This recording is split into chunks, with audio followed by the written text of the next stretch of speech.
right, let's do it. All right, so just so everyone familiarizes themselves. So what we're going to do today is Fernando and I are both instructors of Data 100, help create the course. We're going to talk through the Data 100 course, what it is, why, like the philosophy of the class, its design goals, some of the content that we cover in the class, how we teach it, some lessons we learn.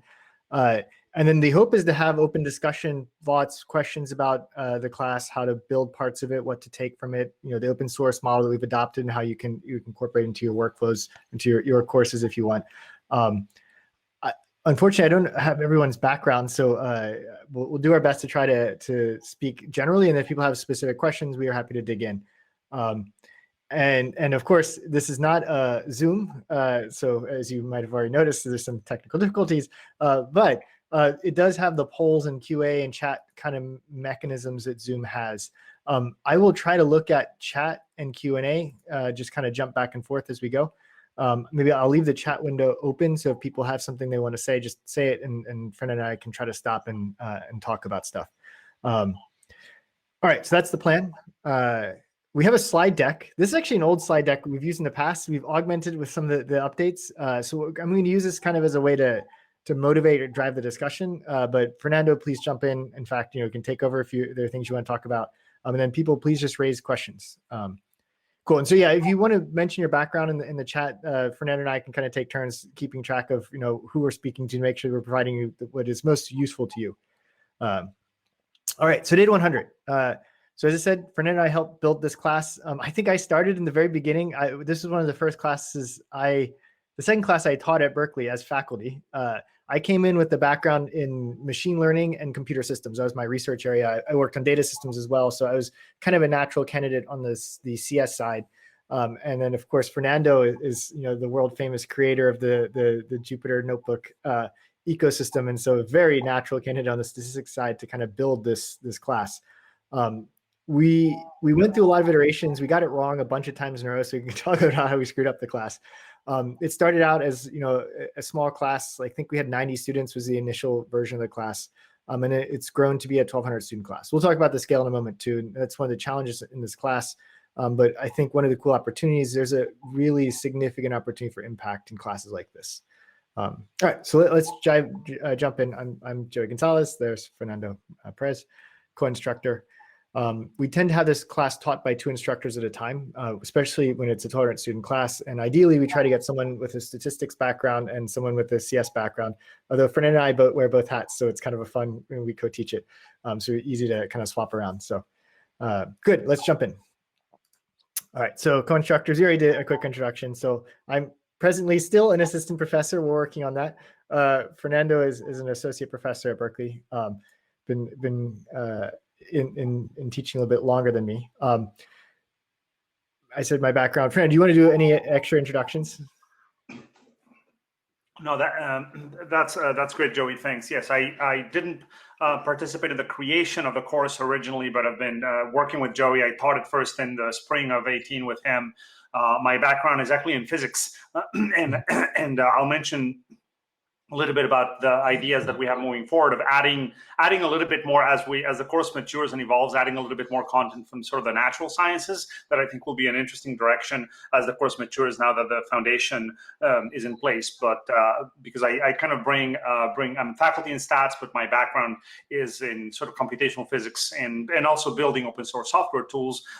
Been connected with the scientific Python ecosystem for a while, and one of the interesting, I think, aspects of this class that Joey will discuss in a minute is precisely how we use the real world ecosystem first to train our students with. And I'll let Joey cover that in a minute.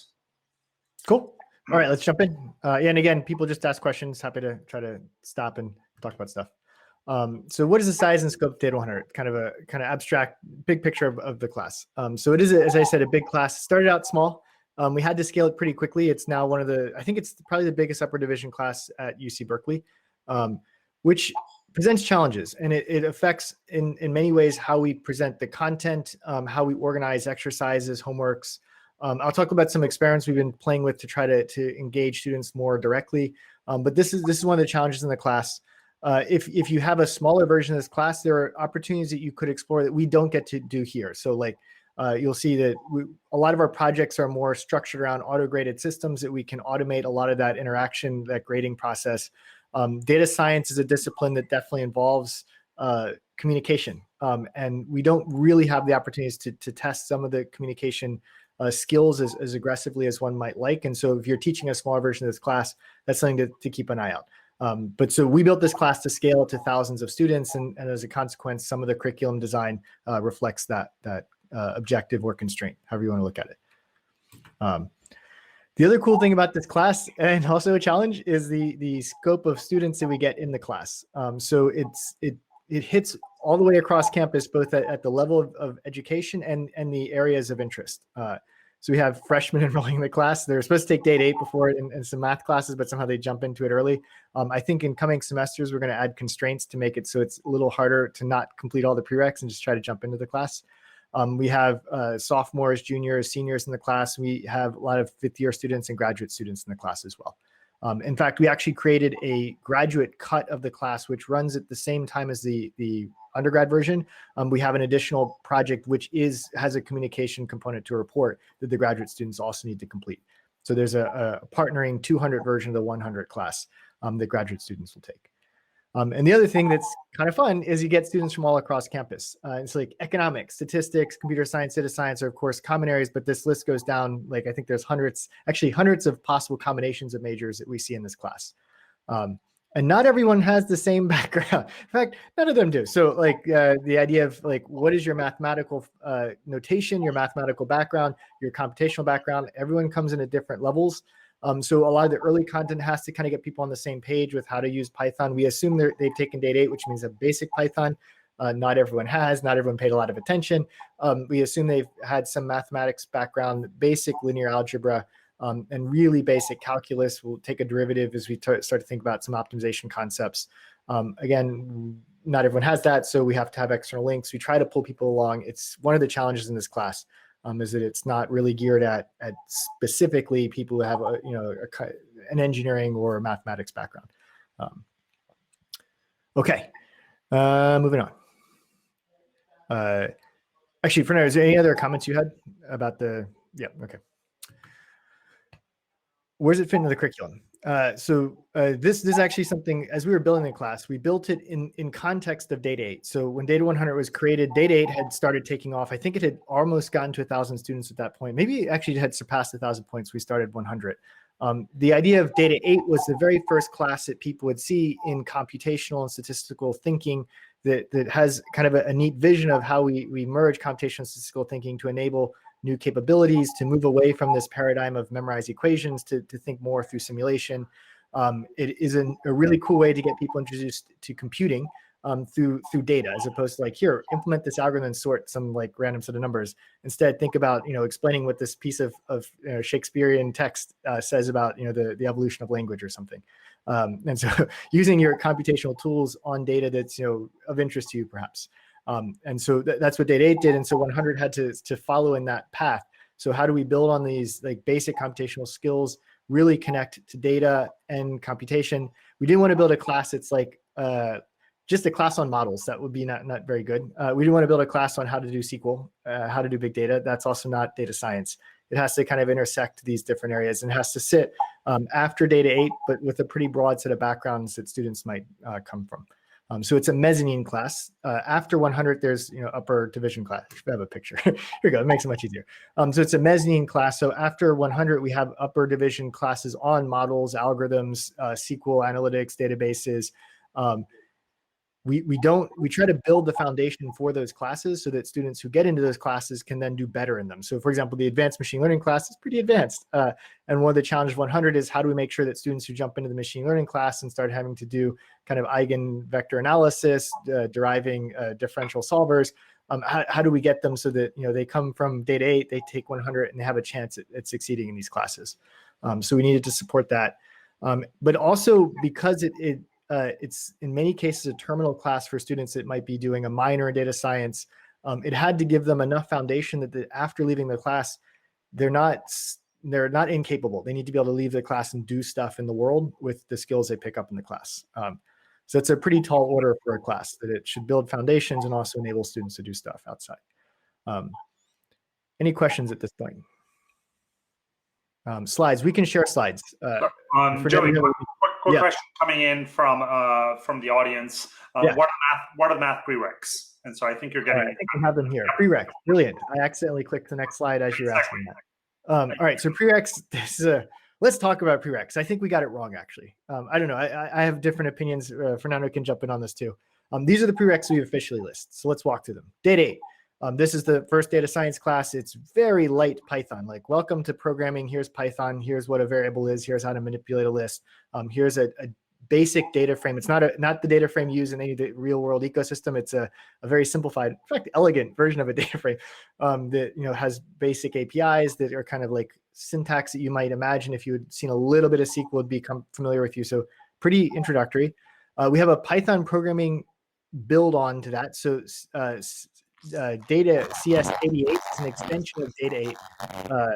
Now your mic is dying again. Perhaps mute it for a second. So data 8 is CS88. It builds on data 8, gives you a little bit more concepts of kind of basic ideas of an algorithm, simple idea of kind of complexities, basic data structures. So how to do really pretty rudimentary Python programming. 61A is the more advanced CS class for Python introductory computing class that, again, builds these basic foundations, data structures. There's a little bit of object-oriented programming, lightweight stuff that you would see in Python, so pretty basic stuff. But this is needed to be able to jump into some of the more advanced stuff we make students do in 100. And then these two are pretty non-contentious. The question that's a little more contentious is the mathematics foundation. And this is where there is it's not clear that this is the right set of prereqs, but it is what we've chosen up to this point. So right now we require Math 54, which is a pretty advanced linear algebra background. So this is, have ideas of, again, eigenvectors, linear algebra, null spaces, think about collinearity. So enough to be able to kind of make sense of PCA. And we do cover PCA in this class, so that's a very natural thing to require. One of the themes that we've kind of pushed aggressively in the class over the past 2 or so years is a pattern to approach the world, which is you have some problem, a question. We'll come back to this in the life cycle. But then once you have the question, you sort of define objectives for what you want to reason about or what you maybe want to predict. Then you define a mathematical foundation for that objective, a basic model, and then you optimize the objective or the model with respect to that objective. And that's moved the math more in the direction of kind of basic calculus. And we don't have that currently as a prereq. And one could imagine moving more towards calculus, making linear algebra less of a prereq, dropping PCA. So this is something that you might think if you're picking this class up. Do I want to lean so heavily on the linear algebra, or do I want to push more in the calculus direction? One of the things to keep in mind is the software tools can augment students' abilities, at least computationally, when it comes to linear algebra or the calculus. The remaining question that you have to then ask if you kind of tweak the classes, which high-level mathematical concepts do you want them to come away with as they go through these kinds of modeling exercises? So I know that's a very long-winded answer to say that we currently rely on linear algebra. We only need a subset of what's actually in that curriculum. And that's sort of up to how you might choose, what module of the class you might choose to include or drop. Fernando, this has been a more contentious topic, so maybe you have thoughts on the mathematics. One thing I will say spiritually is that you want students to have some experience working with mathematical concepts, maybe some kind of ideas around basic modeling, like how do I translate a problem into mathematical expressions? And so having some math prereq helps encourage that, but it also creates a barrier for some people to enroll in the class. And so it's something to think about. Okay. Prereqs. Perhaps we can address William's question on kind of the distinction between data 8 being taken before foundations or being itself kind of a foundations course. Yeah, so data is, why do we in fact, data it's a funny one because a lot of students come and go like, well, I know how to program Python. I took a stats class. Do I really need data 8? Come on. Like I know everything I need to know. I can take 100. They're half wrong. So yeah, they have the basic stats, they have the basic Python. Data 8 has a different lens on the world, which is around simulation that you don't see elsewhere. And that's a good thing. That's kind of the innovation in data 8 is it like, don't memorize equations, think about simulation, think about how do I represent the world and translate my understanding into some computational model that I can then simulate from to reason about uncertainty, to think between inferential reasoning and more descriptive reasoning. That piece of data 8 is kind of unique. And so moving forward, we're actually going to require students to take data 8. I suspect they can petition out of it and they can go through the curriculum. The data 8 textbook is wonderful. So like students who are eager could teach themselves a lot of those concepts, but it's not I took Python and statistics in high school and I'm ready to go. And so that's one of the I guess challenges with the data 8 prereq. Calculus is a prerequisite at Berkeley. I don't know, is that a question? Oh, I sent you a comment. Yeah, so calculus is pretty required for a lot of the curriculum in the data science and CS program. So we lean on it a little bit. It's not clear if students have enough of the calculus experience. So like basically the math core is not the perfect class you'd want, but it's the best class we have, Math 54. I think if I had to pick a class, I'd want kind of a more cursory coverage of calculus and linear algebra coming in than like a detailed proof-oriented class in linear algebra, which is, I don't need all of the proof-oriented structure from that class for this class. And I think one of the things that I think will probably evolve over time as we understand better what the ideal prereq background is in math is that from linear algebra, what we need a lot of is a combination of geometric intuition about the structure of linear spaces and what does that mean, and being able to think geometrically in linear spaces about what do the eigenvectors of an operator represent, what information do they capture, how do they structure the geometry of the induced spaces, and reasoning about that takes a while, and it's not necessarily the topic that's emphasized most if you take a standard linear algebra course that also mixes in some differential equations and other stuff. Right. That doesn't necessarily come across. And we need a lot of that, and we try to get to those points in the class itself. But I think having a linear algebra prereq course that gave a better intuition in that regard would help a lot when you start discussing all of the topics that come later in this course. Yeah.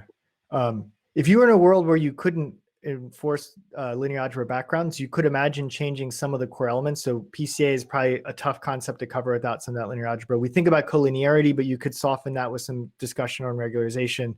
So one could imagine a different cut of this class that it leans less on it.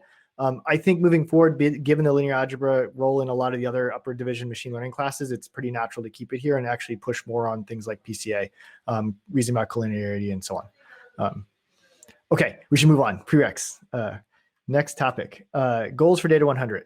So when we built the class, we tried to come up with like, what do we want to accomplish with our students before we think about all the content? In part because we were really excited to put a ton of content in the class and like, right, but how do we choose what content to put in a data science class, which basically touches everything?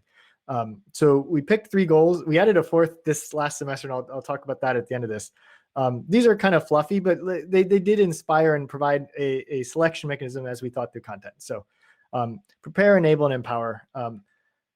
Actually, I might go to a slide that shows all these at once. So the connect I'll add at the bottom in a second, but this is kind of a summary. So prepare. We want to prepare students for Berkeley courses in data management, machine learning, statistics. So basically, it's a mezzanine class. You need to take this class and be able to do better in those classes. And that's something we can in practice measure. And I think in some cases, people are doing better, though it's tricky to tell because a lot more students are now going into those upper division classes thanks to classes like this that say, hey, go take machine learning or databases. So I've talked to people teaching the upper division classes. There's, depending on the student's general background prior to 100, there's also a lot of signals. Like students that have taken more CS classes will do better in the upper division.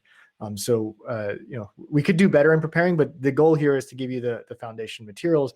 And we certainly cover the core concepts that are then taught in those classes in much more detail in 100. So prepare students for upper division. That then sets what content do we need to cover. So loss functions are pretty critical. Thinking about optimization is pretty critical for the machine learning classes. Basics of kind of reasoning through SQL queries is needed to take advanced data management classes. Some basic programming, data manipulation skills are needed for the upper division CS classes. So, those are the kinds of concepts we have to cover here. Enable. This one is creates a lot of trouble for us, but enable students to start careers in data science. Providing experience with real world data, tools, and techniques. So the real world part is challenging because that means you have to work with real data. Real data is not clean. The punchline of your, regression analysis on real data isn't always as cute as it is on like these nicely curated toy data sets. And so the movement to real data creates a lot of headache for us because the real data is also changing. So every semester, if you're going to fetch data from Twitter, we do that. Then all of a sudden, the assignment's broken next semester because someone's no longer president or keywords change. And so it creates challenges for the class, but I think it makes it so students feel more connected. So it's not about what is going on with these roses and the shape of iris petals and stuff, and instead like what's happening in Kanye's tweets that relates to Elon Musk's comments on Dogecoin or something. So like connecting it to the real world, challenging but important for students. Tools and techniques means we have to use real world software. That's also constantly changing. So the foundational software Python packages we build on change from semester to semester. They're not necessarily the most intuitive. They're what the world uses, and so you have to teach things that aren't like the data frame library. Even the people who created it are like, it's not the most elegant API. It's got thousands of functions that overlap in some complex way. And you try to teach that to students, like, I don't get it. And like, yeah, we don't either. But that's the API that exists, and you need to learn some of those concepts. As a consequence, we have to abstract, like, what are the big ideas that we have in this APIs, like concepts of pivots, filterings, projection. We try to teach those as high-level ideas, but we also have to teach them grounded in the real software. So it adds complexity. Techniques, we actually cover regularized regression. We cover clustering, dimensionality reduction. We cover classification. We don't go into deep learning, but we cover the kind of basic tools of gradient descent and optimization that would be used in deep learning. And in part because we want students to be able to leave this class and go do stuff in the world. We talk about regular expressions, one of the rare classes to actually cover some like basic data cleaning, scraping. Some semesters we've had scraping, some we haven't. Again, we want students to be able to leave this class and pick up a job, start working in a lab, and actually be able to do stuff. So it can't be all abstract. And it has to be tied to real world data so they can appreciate the applications of these techniques.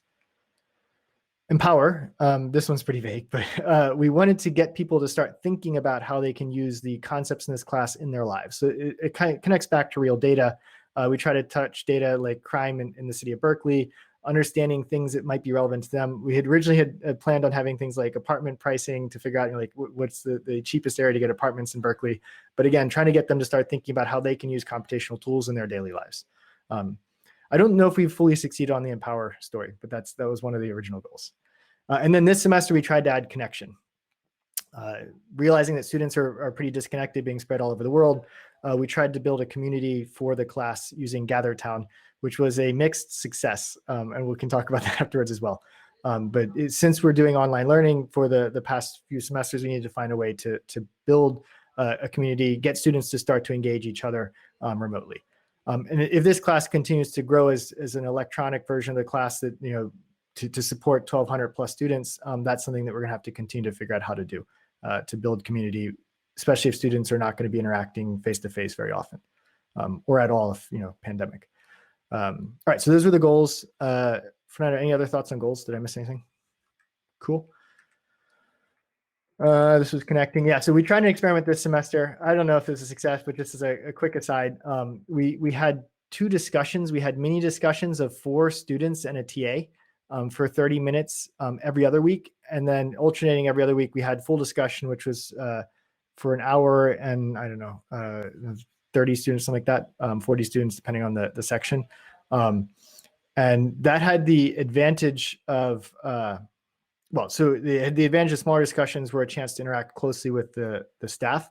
And we could start to have students present their analysis. So like for the Twitter assignment, this was the first time students got to walk through, here's what I found and here's how I found it, which is an important skill to master as a data scientist that we can't really do when everything is graded electronically. So that was a neat change.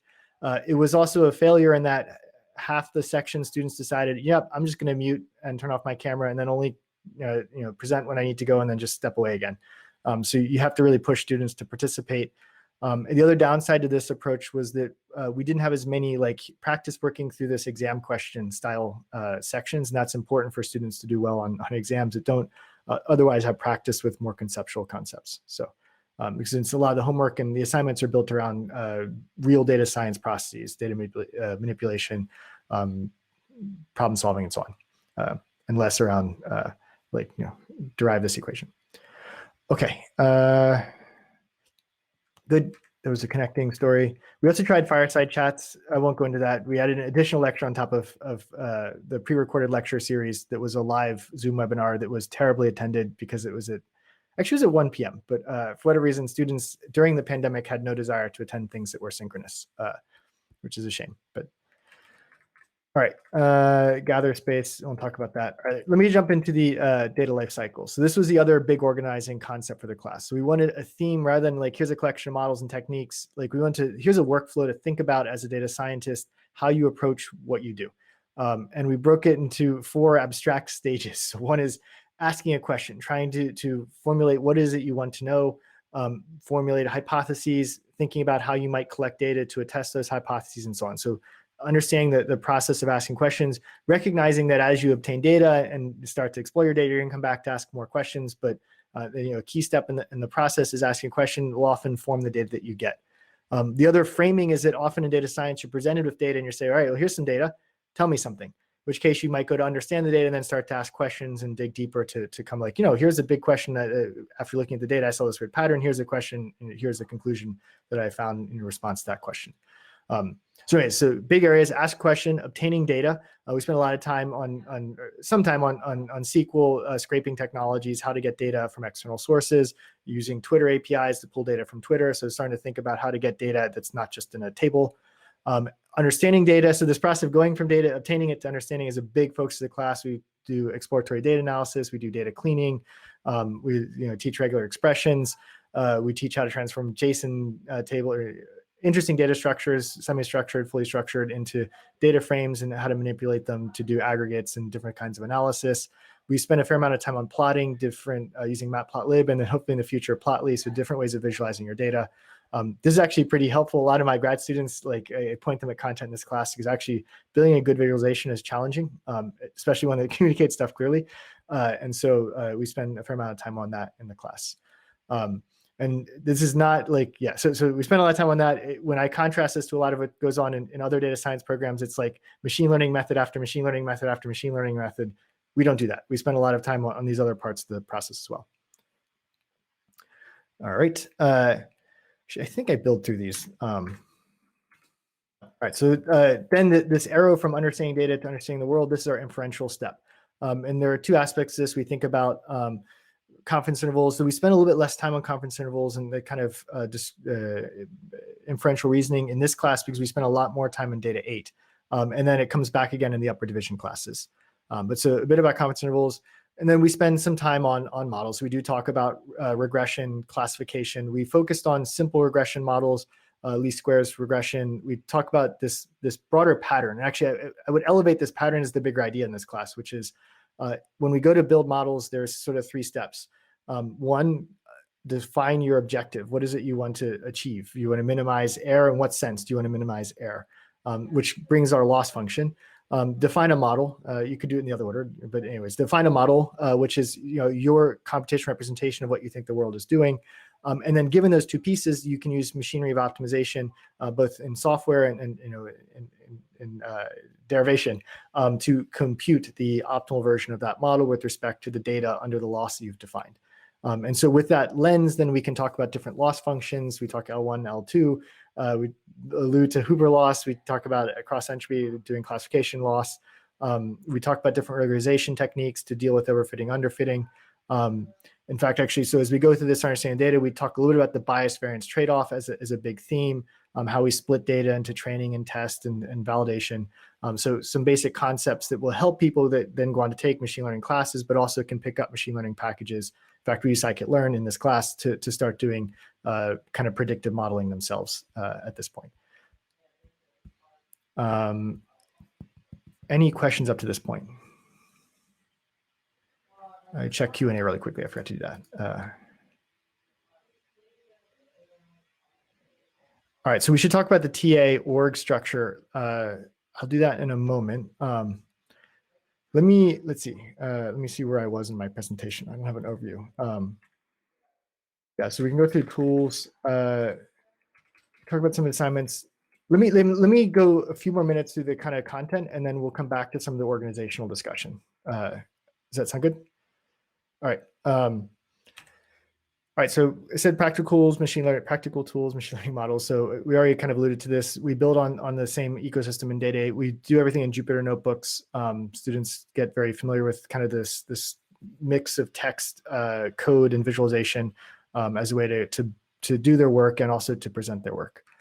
Talk about some of the practical tools, pandas, NumPy. So we're using real software packages for data manipulation. We do some work with SQL and relational databases. We, in the past, done pretty sophisticated stuff like implementing Bootstrap as a SQL query. In the current version of the class, we don't do as much of that. I hope it comes back. So we kind of push students to think about the database as a place to do your initial analysis before just sucking all the data out and then trying to do that same analysis in your local compute ecosystem. And that's critical because big data is moving that way. So in the big data world, the state of the art is actually writing interesting SQL queries against a giant data lake or data warehouse, and then letting that system scale that computation. So we essentially teach big data by pushing students to think about how to express the computation they want in these kind of relational query systems. Fair amount of time on EDA, visualization, so on. Actually, probably a third of the class maybe deals with that concept. And basically every assignment has some real EDA component to it. So maybe more than a third of the class is around the EDA process. Visualization, again, bigger part of the EDA. Data at scale, we've taught MapReduce and Spark in the past. We actually also taught Ray distributed computing. Basically, we've been teaching projects that we've developed at Berkeley as kind of big open source artifacts.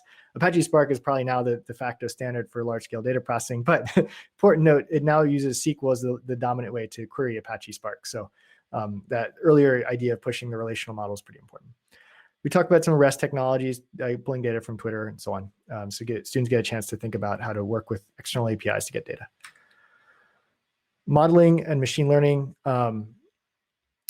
We talk about different sampling methods. Again, getting our data, different sampling strategies. We talk about modeling recipes. This is this 3-step: choose model, choose loss, and then minimize the loss. And then we talk about linear regression, building on Data 8 stuff. We do a fair amount of work in feature engineering. So rather than build complicated models, we teach students about how to take this kind of EDA process and translate that into kind of model design. We actually do teach gradient descent as a very simple kind of meta algorithm to give this idea of thinking of a loss as a surface I want to minimize, and how to a simple iterative algorithm to minimize it. We talked about logistic regression for classification. We added decision trees and random forest recently to give like an additional example of a kind of classification tool outside these linear models. Let's come here. On gradient descent, I think an important point is that the course is really, from a computational perspective, virtually everything turns into an optimization problem. And so we actually do discuss a little bit about convex. It's not a course on convex optimization, obviously. Yep. We do at least frame that idea of convex optimization, give a little bit of definitions at the beginning, even a little bit of the math. And then we try to get the students to come back to the idea that most of these problems, once you've structured it, the way that you obtain an concrete answer is some form of an optimization problem, because that carries through more or less the entire pipeline of modern data analysis and machine learning. At the end, you tend to end up in the middle of an optimization problem. And so we've tried to structure the course with that idea being a repeated one that they end up being quite familiar with. Yep. I will say I once flirted with an exercise. It was a disaster, but I tried to teach PyTorch as a tool. PyTorch gives you a way to symbolic or computationally implement gradient descent without having students have to compute derivatives, derive the gradient. I think I taught it badly, but one can imagine a future version of this class that tries to lean even more on the software tooling to reduce the mathematical underpinnings. That said, in order to use PyTorch to solve your problem, you still have to implement gradient descent. You have to write a for loop, and then you ask PyTorch to compute the gradient. You still have to subtract off the gradient, put a learning rate. So these ideas of gradient descent, even when you use sophisticated machinery, the things we teach still become pretty critical. But one could imagine pushing even further and rewriting all this stuff in the context of gradient descent. We haven't done that. Last attempt at it was a failure. So just noting my failures here. All right, what else do we do? Talk about clustering. Real world tools, yeah, I've mentioned this many times now. So trying to bring in the software ecosystem that they would encounter in the real world to make sure that they can go out and do this stuff today. Trump tweets, you'll be happy to hear is gone. Now we compare Kanye and various celebrities and how do their tweeting habits and time and sentiment evolve. And so most importantly, students get a chance to do text analysis on real data that's coming in live from APIs, and combine modeling and visualization and data cleaning on semi-structured text data with interesting metadata. So it's a good exercise. It used to be about Trump. Thankfully, it's no longer about Trump. But yeah, so example of kind of real world data sets that might be relevant to students. And they get to pick which celebrities they want to follow in their analysis. Or not, it doesn't have to be celebrities, it could be significant, important people too. We do some work in classification. This is actually a more traditional problem of traditional data sets, spam ham classification, the older examples of logistic regression. This assignment that in theory could use an update to be more relevant to the students, but it does connect again how you take modeling, apply it to text, that convert text to numbers, digs into feature engineering, for example, to build a better classifier. One of the things that we did here is we have Kaggle-like challenges where students submit models and see who can get the highest score on a leaderboard with a held out test set. They get to think a little bit about this train validation split and how you can overfit when you build more complex classifiers against your training data and go, I win, but then you lose on the leaderboard. So good way to practice kind of this competitive model design process. Gradient descent, yeah, we have students implement gradient descent and work through kind of visualizing that gradient descent process, understanding how learning rate and these various parameters interact and how things can go wrong, which will be useful someday if they go out and do deep learning, but also gives them an appreciation of how these algorithms work. In practice, they're going to use scikit-learn for a lot of these prediction tasks, so they don't actually need to use gradient descent to get their answer, but we want to give them those kind of foundation concepts of what that learning process is all about, and try to reduce it to kind of this concept of minimizing a loss of some chosen loss for your model against your data. Course website. Oh, so all the stuff in this class is open source. It's all on GitHub. The course website is also on GitHub. I don't know if I like the current style theme, but yeah, you can go to the course website. All the previous iterations of the class are online too, so you can look at any version of the class. We've made all the content, exercises, links, everything should be open except for the solutions, which you've not made open. Though other services have found ways to release our solutions in various forms, much to our dismay. But yeah, if people are teaching a class and want access to solutions, we're happy to share our solutions and grading infrastructure as well. So we have a textbook. This is under active development. In fact, we're working right now to get a new version of the book together. In fact, there's hope to get an O'Reilly version in the distant future of the book, which will be in print so people can have that. But we're focused mostly on the Webbook for now. I think that's one of the nice things about having a Webbook is it's an online book. We can constantly update it, and we are constantly updating it. Sometimes in the middle of the semester, it changes the material, which can be somewhat tough for students. We should have versions, like different releases. So if you do start teaching from the book, let us know, and you should be able to take a previous release and like freeze it so it's not changing on you. We're also trying to make the Webbook more interactive using different plotting tools so students can click through stuff without having to launch notebooks. But we have links in the online book that launch into our Jupyter ecosystem so that students can start running the book as though it were a notebook and start playing with the exercises and code on that page of the book. But Fernando, do you have any other thoughts on the book? Did I miss anything? Maybe if you can go to the next slide, actually. Yeah. Very good. Just a couple of words about kind of the infrastructure and the hosting of these textbooks. They are based on GitHub repositories that get deployed, compiled into static websites using Jupyter Book, which is another kind of project from the Jupyter ecosystem that lets you grab any motley collection of Markdown documents, IPython, Jupyter notebooks, and restructure text documents and compile them into a kind of a well-formatted textbook with minimal effort. And you can make that process of compiling and deploying on the web be automated by GitHub, so that literally as one instructor makes a commit and they type git push, in 2 minutes the website is live, even if it's 2 minutes before class, which we actually do that. Routinely. But these textbooks actually, Joey, if you could go next slide, please. Yep. As the students click, if you click on any one of the pages here, what comes up is one of these pages that has that, yes, it's the rendering of a notebook, but at the top it has these buttons next that allow you, so when the student clicks on one of those buttons, what happens is they get taken, as Joey was mentioning, to an actual live version of that same exact notebook, but that is now hosted on a Jupyter Hub deployment in the cloud that campus has. And this is one of the things that makes it possible at all to think, and I'm sure it's been discussed elsewhere during the workshop, but that makes it possible at all to think of teaching these courses at this scale. There is no way in the world that we could manage the tech support issues and the access for the students issues of trying to get 1,200 people to install 47 different Python libraries with the right versions on their laptops, running every conceivable version of every operating system and hardware combinations. So instead, that is reduced. What's that? We tried it. It doesn't work. I can say earlier, cut to the class. At 200, it fell apart. At 200 students. So definitely having the infrastructure is important. That process is painful at the scale of 50 or 100 people. Very painful, but possible if you're willing to endure the pain. Simply impossible at this scale. So instead, the hosting on these campus hubs completely eliminates that problem. Basically, if students have any device with a modern web browser, pretty much. It could be probably not a phone, but at least a tablet, certainly a Chromebook. And our libraries actually lend, this was, I don't know the situation with that over the last year of the pandemic, but pre-pandemic days, if a student had hardware access issues, economic, financial hurdles, they could walk into one of our campus libraries, ask for a Chromebook on loan, just like they get a book. And now they have a Chromebook where they can do all the work. So it kind of normal, it sets a common ground for student access that is both a tech support issue for us and a fairness and access issue for the students. And it creates kind of an even ground for them. And at the end of the semester, they can download their home directory. And take it with them if they want to keep their work moving forward. We don't keep those backed up forever, the live hub, but they do have a chance to download their entire home directory. So.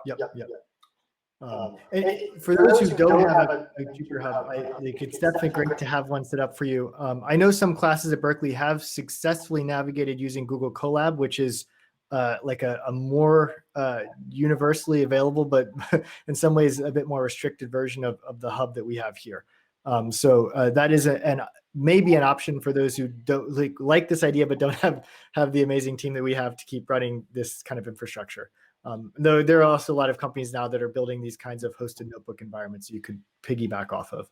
Well, Eric, actually, I don't know if you have scheduled anything with some of the 2I2C folks, but it's probably worth plugging in the fact that some of us, partly out of our experience with doing this at Berkeley, some of us at Berkeley, in collaboration with colleagues at Columbia and UBC, have basically founded a separate entity, which is a nonprofit entity called 2i2c.org, that effectively is there as a nonprofit institution that can deploy these kinds of hubs and services for other both educational or research entities, and that has a mission of both serving science and education and contributing back to the open source ecosystem that supports it. So even though, yes, there are commercial outfits out there, we've tried to create an organization that is sort of in the spirit of public education and research, but that does offer some of that as an infrastructure service, rather than the kind of thing that we can do on campus, which is doing that is more than we can do really as Berkeley academics. Right. But we now have an entity that can serve that. And as Eric had just mentioned in the chat, there will actually be will be here tomorrow. Yeah, excellent, awesome. Yeah, that's definitely critical to the success of the class. So we're checking that out. Sample syllabus. This is with 2 midterms. This is a sample. Take a look at the website. We have different cuts of it, some with 2 midterms, some with 1. Each semester is a little different. You can try those. If people are picking up the class, let us know. I think the last 2 or 3 semesters, in fact, so ever since summer 20, fall 20, spring 21, we've stuck pretty close to the same syllabus. So that's a pretty good pattern syllabus to build off of. And there's a lot of content. In fact, Fernando and Anthony have a heroic effort of recording video lectures for every moment, every point of the class. So when I taught in last spring, spring 21, we actually didn't have to do much of the teaching. The course videos were already there. we added a few. I had some bad leftover videos that need to be remade, but there's enough content now that people should be able to pick up that class in theory, that you can teach it with the recordings that are there, following the syllabus that is already there. If you do change things, one thing that we have learned is that because we build on stuff in the class, changing the syllabus can be a little tricky. We tried to make it modular, but things depend on things before it in ways that are not trivial to change. So if people are experimenting with new syllabus, you might want to reach out to one of us. We've tried a lot of bad designs in the years. I can talk about what didn't, what did work, and what can safely be shuffled and what can't. Okay, so the syllabus. Good. How's Data 100 run? This is the overall organization of homeworks. We basically have homeworks. Last semester, we got rid of projects. We just have homeworks that are 2 weeks broken in, like long homeworks that are 2 parts broken over 2 weeks to simplify things for students. You could bring that back. Anyways, we had projects and homeworks before. We've simplified it. Labs, these are hour-long assignments. The last semester, we had something pretty innovative that I think will stick for some time, is we actually recorded the solution in a video form for each of the labs and released that with the lab. So students can sit there and watch the video of someone solving the lab and walking through their thought process, and walk and type with them. They can't copy from a video, so they have to actually type through it, or they can work through it on their own. And so that actually significantly improved student engagement in labs, because they had at least one mechanism to guarantee they'll get a perfect score in the lab. We have vitamin short quizzes. We've actually discontinued those. That may come back, but some mechanism to ensure that people are staying up to date is helpful, because the class, when it's at this scale, a lot of students are going to watch stuff recorded and will fall behind. So you need something to kind of ensure that they're at least watching the videos every week. So we had a mechanism for that. We've had 1 to 2 midterms. I think in the past few semesters, we've gone to 1 midterm, in part because the pandemic makes it hard to do midterms in the first place. But yeah, having some kind of midpoint check and final exam, of course. So that's basic course structure. I think people really want to know how we run the class. So maybe we should jump to that. Quick question, Joey, Yeah. on the grading breakdown, of the assignments. Yeah, so we've tried different grading breakdowns. You can look each semester. We've reported that there's I think on the syllabus page there at the very bottom, there's a list of the. Actually, I think it's on the syllabus page, which doesn't have the syllabus, but actually has the grade breakdown. But anyways, click through the website, you'll find a grade breakdown. We have different grade breakdowns for graduate students, the 200 version and the 100 version. We tend to lean heavily on the homeworks because they're a lot of work. And the projects, if they're fused, then there's even more points on homeworks. Separated, we have like 15, 20% on projects and maybe another 20, 30% on homeworks. Then everything else kind of splits out. Usually like 20% on the final, and then again, the midterm is a little bit less. 2 midterms, you split it, and so on. But we've pushed heavily on the homeworks because we want students to work through those, and they give students a chance to kind of think through stuff, work a little bit more collaboratively. We do allow collaboration on the homework assignments, but we ask all students complete the assignment individually and be able to explain the material in that assignment. Last semester, we actually had the chance to even ask them to explain the material for a grade in the mini discussions. So we did push that for a point of interaction. How often do we rewrite stuff? There's a question on how often we rewrite the labs. So in previous semesters, we were frequently rewriting the labs. This last time, because we made detailed video walkthroughs, I imagine some of those labs will stick a little bit longer because making those video walkthroughs takes some time. But yeah, so in previous semesters, we were probably redoing 1 to 2 homework assignments a semester, and 5 labs maybe a semester. I'm hoping that's something we slow down the change on, because getting these assignments right, especially for 1,200 students with real software and real data, is hard. Yeah, there was frequent innovation. I'm hoping that slows down. That helps. I don't know, Fernando, you're teaching in the fall. You can tell us if you're going to redo this stuff.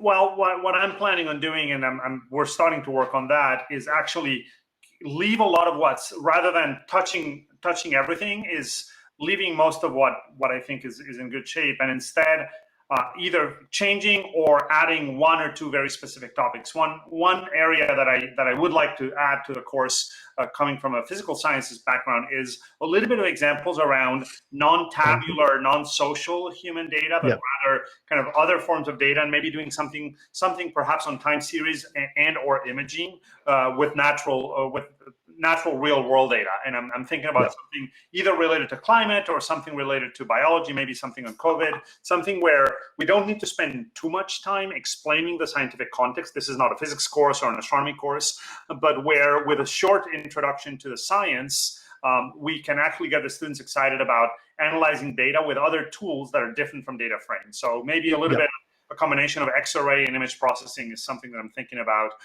And introducing also the notion of when there's an inference made against the real physical model, so that your inference can be validated by predictions on other parts of the physical model. That is something that isn't as visible in the course. I mean, there's no underlying physical model for, say, somebody's behavior on Twitter, but we do have that in the context of other processes. And so I think we'll probably add a little bit of that kind of material in the course, rather than trying to rewrite a lot of the labs. I plan on definitely reusing those video walkthroughs. The ones that stay, I'll leave them untouched. Yep. I want to get to this because it's pretty important. So these slides are now shared, so you can go back and get some details. But the one thing I do want to talk about is the course structure, the staff structure, because it's actually pretty important. And so what I've seen happen over, certainly for scaling these large classes, you need to have a TA organization structure in place, because at 1,200 students, you have a lot of TAs, like 40 to 50 TAs. And so managing the staff becomes a full-time job.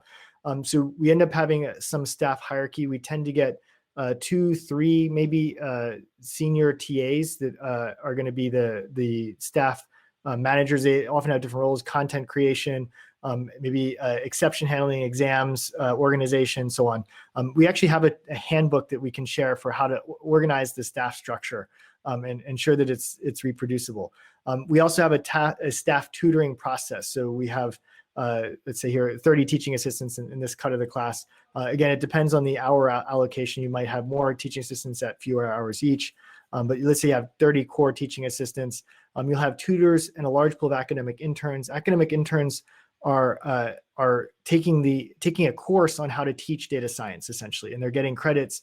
They shadow and work with the teaching assistants in section, try to help students through material and discussion. And when we had labs in person, they'd also help with walking through labs. Their job isn't grading, but focused on learning how to teach. And that is the pool from which we build our future set of teaching assistants. So you want some mechanism to start training people into the teaching process. So that's pretty critical. So we have a handbook on how to do that, and I'm guessing someone can send a link to it, right? I can dig it up and we can find a way to post it afterwards. Academic interns, tutors. Anything else, Fernando, on the staff that's pretty critical? Did I miss something?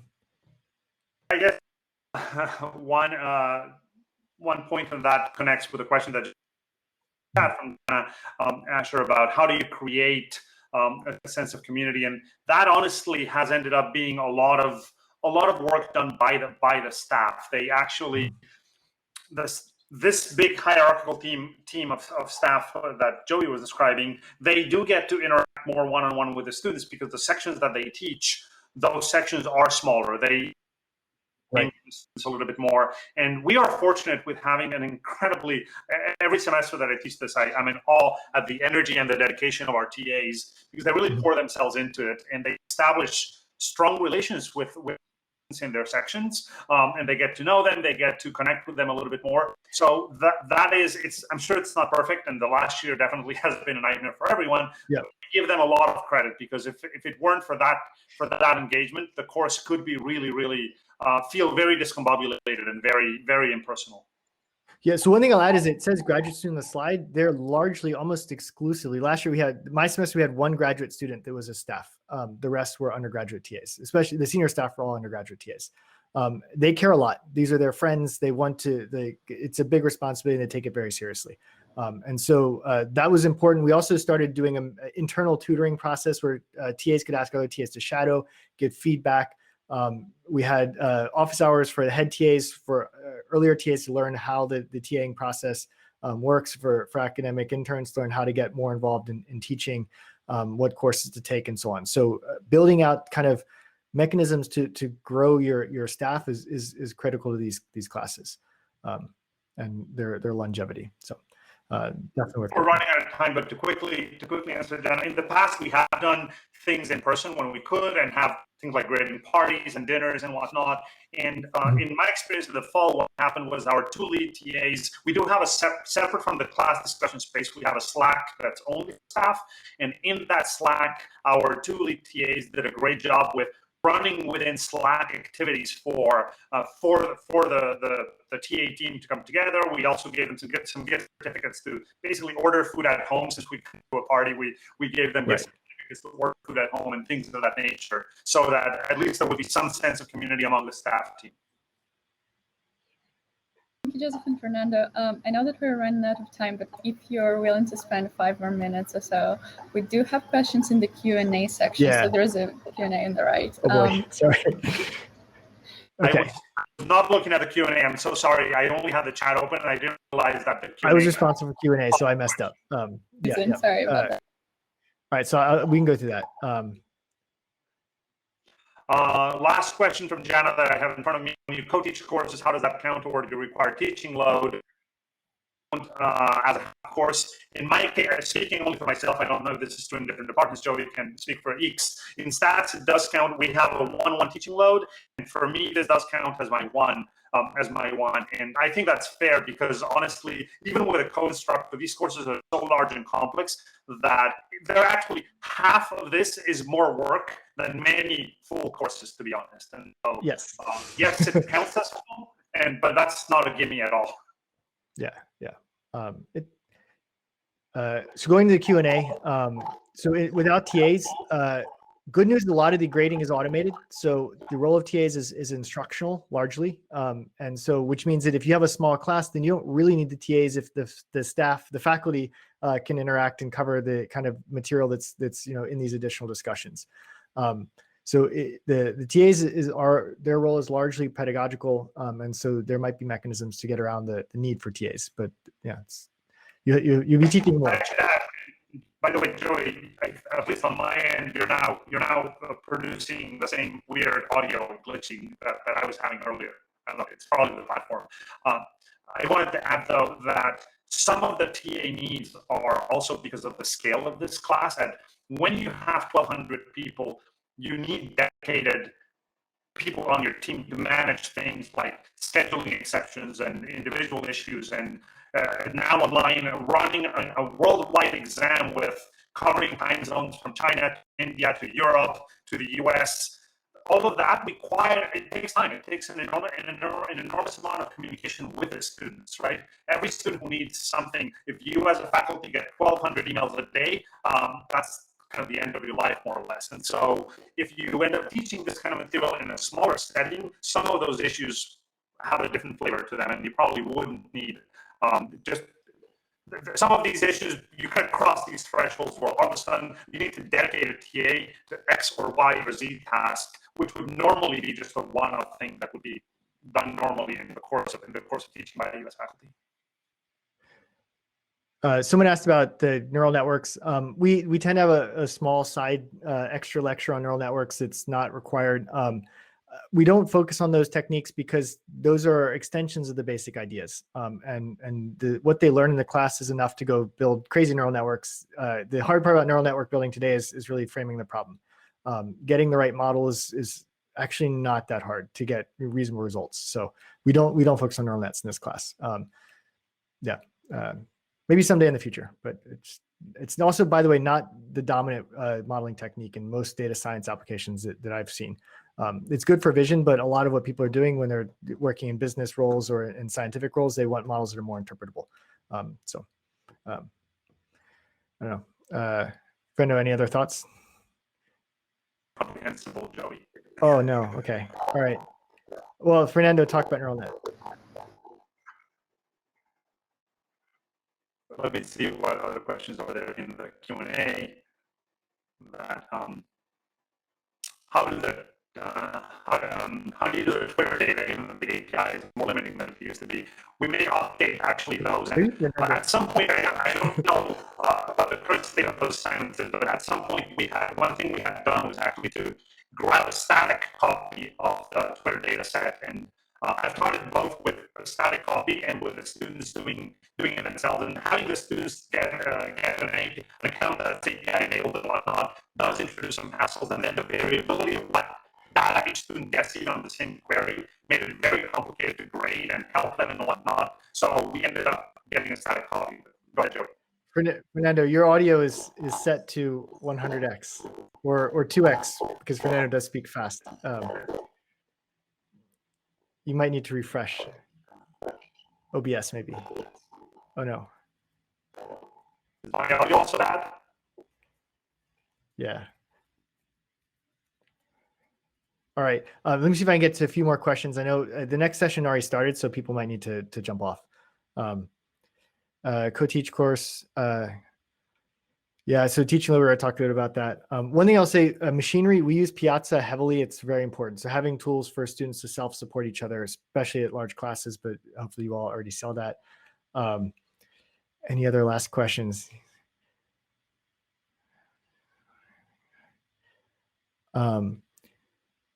Book first notebooks, we try to mix that. As I said, we're trying to work towards a real book, but we're not there yet. And the reality is a real book is probably an okay idea, but the world's changing so quickly that when we finally print the book, it'll probably be wrong.